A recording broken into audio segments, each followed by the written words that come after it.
Ինչպես ասում են, կենացները գնալով քաղցրանում է։ Երբ մի բան մտածում ես, թե այլևս հասել ենք հատակին, այլևս իջնելու տեղ չկա, զիջելու բան չկա,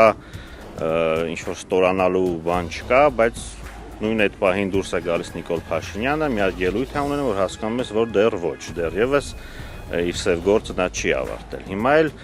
իր, այսպես ասած, պատկերացումների մեջ նա ուզում է ստեղծել արդեն իր սեփական պետությունը, ոչի Հայաստանի 4-րդ հանրապետություն,